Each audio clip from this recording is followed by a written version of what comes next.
Assalamualaikum warahmatullahi wabarakatuh. Terima kasih sudah klik video ini. Pada video kali ini kami akan menjelaskan mengenai thermal velocity sensor. Sebelumnya, perkenalkan, kami dari Sistem Instrumentasi Medis kelompok K yang beranggotakan saya Afina dengan NIM akhir 001, kemudian ada rekan saya Aral Mara'atun Nadiro dengan NIM akhir 015, dan juga Imade Masduyana dengan NIM akhir 025. Sebelum membahas mengenai thermal velocity sensor, saya akan menjelaskan mengenai apakah itu sensor. Sensor merupakan perangkat yang menerima stimulus berupa panas, cahaya, suara, tekanan, magnet, ataupun gerakan tertentu, yang kemudian akan diteruskan sebagai impuls pada bentuk lain sesuai dengan kebutuhan.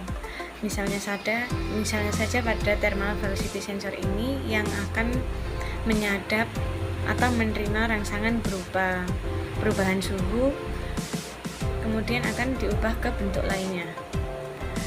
Nah, di slide ini dijelaskan mengenai macam-macam sensor. Salah satu contohnya yang kita gunakan untuk thermal velocity sensor adalah termistor. Kemudian pembahasan mengenai thermal velocity sensor sendiri tersusun atas termistor atau thermally sensitive resistor yang merupakan komponen semikonduktor beresistansi yang dapat berubah dengan suhu atau temperatur.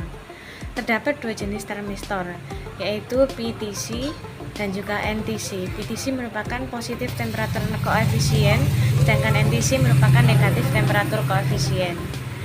Keduanya dapat dibedakan saat mengalami kenaikan suhu. Pada kenaikan suhu saat di PTC, maka nilai resistansinya juga akan ikut naik, sedangkan pada NTC nilai resistansinya akan turun saat suhunya naik.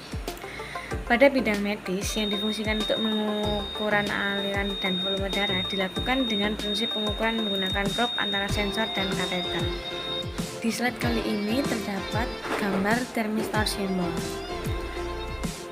Pada thermal velocity sensor, aliran darah menyebabkan penurunan temperatur pada termistor. Relasi antara penurunan temperatur dan kecepatan pada termistor tidaklah linear. Maka digunakan rumus W per delta T sama dengan A plus B log U, di mana W merupakan panas yang tersimpan atau yang mengendap pada termistor itu sendiri, sedangkan T adalah perubahan suhu. Nilai A dan B merupakan konstanta, sedangkan U merupakan nilai velocity-nya. Nah, selanjutnya gambar di slide ini menunjukkan thermal velocity pada bidang medis untuk pengukuran alir darah. Sedangkan untuk materi selanjutnya akan dilanjutkan oleh rekan saya. Baik, yang selanjutnya adalah rangkaian thermal velocity sensor. Nah, operasi dari rangkaian di samping ini yaitu mengasumsikan bahwa termistor RU adalah 5 derajat Celcius lebih tinggi dari suhu darah karena pemanasan sendiri. Jika kecepatan meningkat, RU mendingin dan resistansinya meningkat. Sebuah tegangan yang lebih positif memasuki port of M non-inverting, sehingga FB meningkat. Hal ini meningkatkan daya bridge dan RU memanas, sehingga menangkal pendingin yang asli. Kemudian, sistem ini menggunakan gain umpan balik negatif yang tinggi untuk menjaga bridge selalu seimbang. Dengan demikian, RU tetap konstan dan karena itu pula suhu tetap konstan. Rangkaian beroperasi dengan sangat baik dengan hanya satu sensor RU, asalkan suhu darah konstan.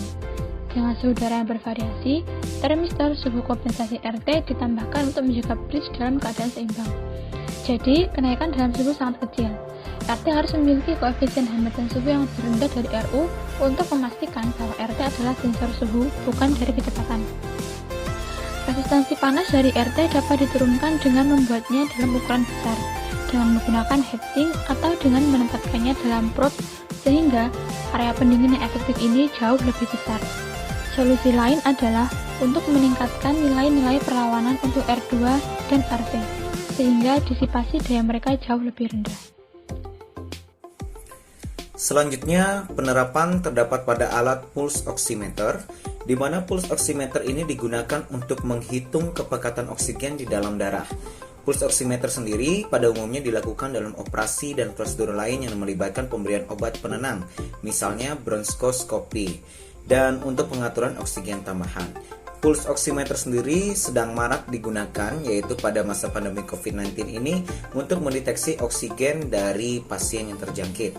Oximeter menggunakan sifat hemoglobin yang mampu menyerap cahaya dan denyut alami aliran darah di dalam arteri untuk mengukur kadar oksigen pada tubuh.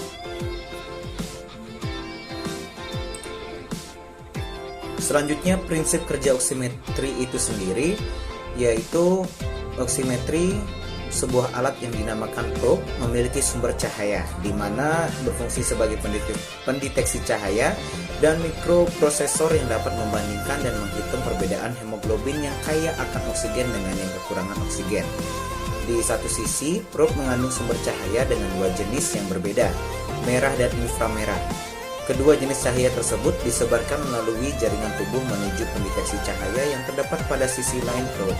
Hemoglobin yang lebih kaya akan oksigen menyerap lebih banyak cahaya inframerah, sedangkan yang tidak memiliki oksigen akan menyerap cahaya merah. Selanjutnya, mikroprosesor pada probe menghitung perbedaan kadar oksigen dan mengubah informasi tersebut ke dalam nilai digital. Nilai tersebut kemudian ditaksir untuk menentukan jumlah oksigen yang dibawa oleh darah. Dan pengukuran penyerapan cahaya relatif dibuat beberapa kali setiap detiknya. Pengukuran tersebut kemudian diproses oleh mesin untuk memberikan gambaran baru setiap 0,5 hingga 1 detik. Gambar selama 3 detik terakhir adalah nilai rata-rata yang akan keluar.